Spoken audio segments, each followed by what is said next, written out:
तो एवरीवन, आज हम लोग बात करने वाले हैं इस वीडियो में फेरिंग्स के बारे में। तो जैसा कि आपको पता है कि फेरिंग्स जो होता है वो क्या होता है, हमारे गले में पाया जाता है, यानी हम लोग उसको बोल सकते हैं कि हमारे नेक रीजन का पार्ट है। करेक्ट। अब अगर हम लोग इसके आगे बढ़ें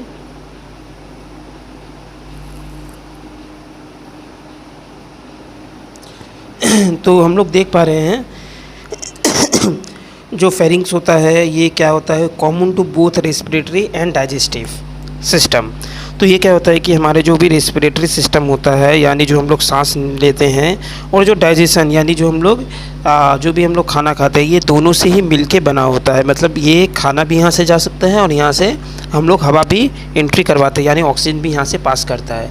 फर्स्ट चीज़ ये हो गया।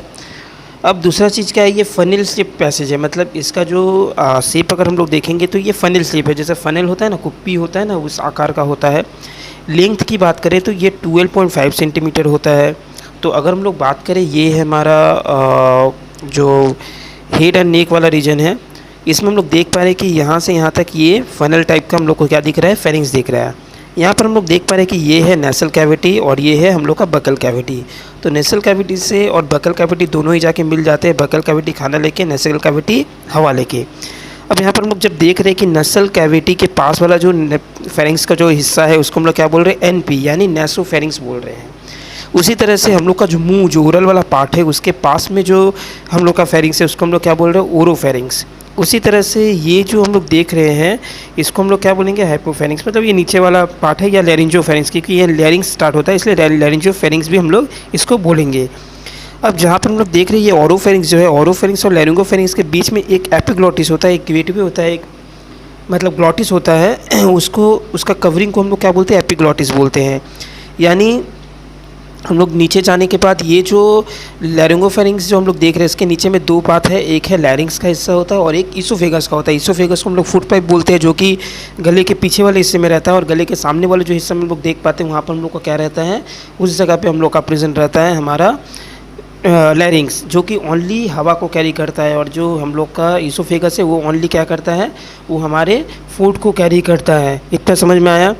तो हम लोग अगर बात करें यहाँ पर between oral and nasal cavity to oesophagus या लैरिंग्स, मतलब ये हम लोग बोल सकते हैं कि कहाँ से कहाँ तक स्टार्ट होता है, मतलब इसका एक्सटेंशन कहाँ से कहाँ तक है। तो एक्सटेंशन की बात करें तो ये कहाँ से कहाँ तक है,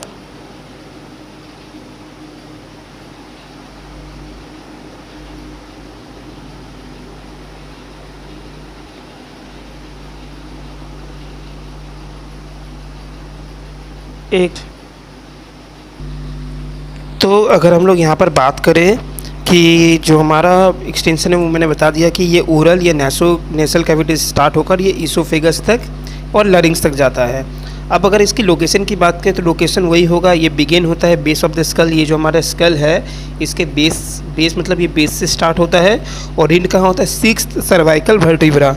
अगर हम लोग बात करें तो यहाँ से वर्टिब्रा होता है, वर्टिब्रा क्रॉस करते हुए जाता है, तो ये जो सिक्स्थ जो लेवल का जो सर्वाइकल वर्टिब्रा होता है वहाँ पर जाके इसका एंड हो जाता है। इतना तक क्लियर है।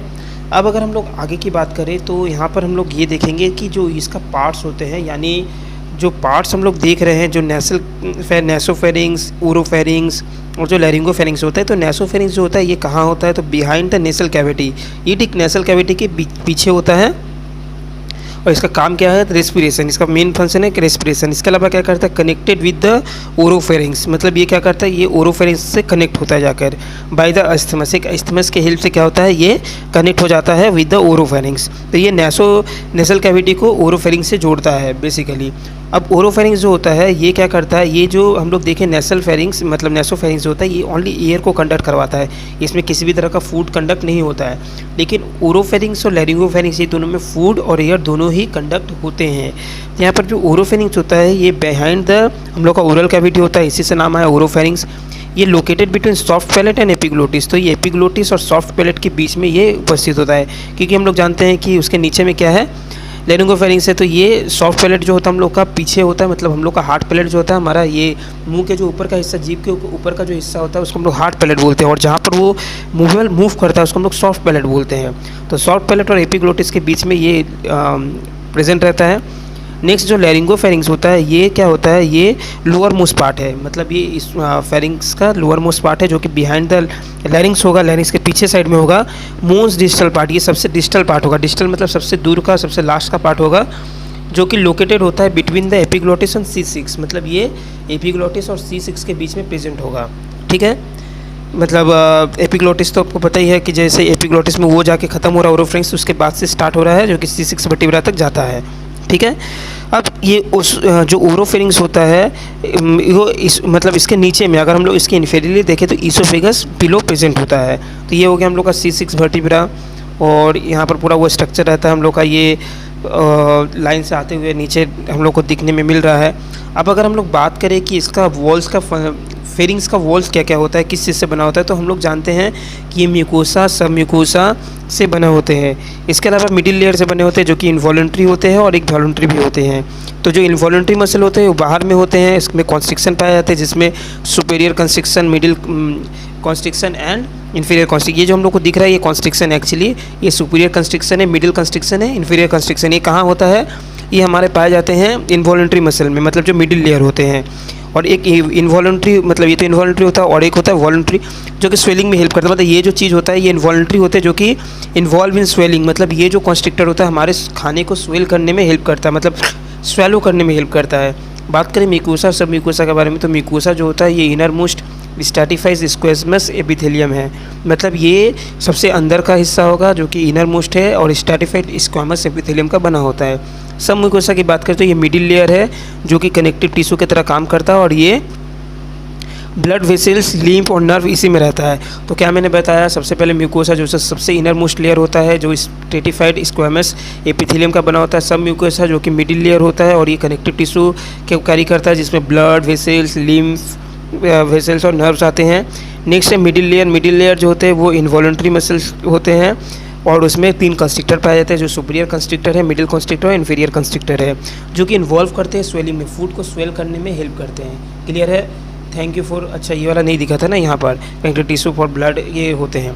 अब इसके अलावा लास्ट हम लोग जो देखने वाले वो है फंक्शन। फंक्शन क्या क्या, ये तो डाइजेस्टिव फंक्शन है, इसको फूड को डाइजेस्ट करने में हेल्प करता है, मतलब ये फूड को हमारे ईसोफेगस से तक पहुँचाने में हेल्प करता है, वो ईसोफेगस तक पहुँचाने में हेल्प करता है। रेस्पिरेटरी फंक्शन है, ठीक है। इसके अलावा इस्थमस इसमें पाया जाता है, एपिग्लोटिस इसमें पाया जाता है, और नेक्स्ट में क्या है, स्ट्रेचियन ट्यूब जो होता है यहीं से होकर गुजरता है फेरिंग से। सो ये इनके कुछ फंक्शंस थे। तो आई होप कि वीडियो आपको अच्छा लगा होगा। वीडियो अच्छा लगा तो आप वीडियो को लाइक करें, अपने दोस्तों को शेयर करें, और चैनल पे न्यू है तो चैनल को सब्सक्राइब करें। Thank you for watching this video.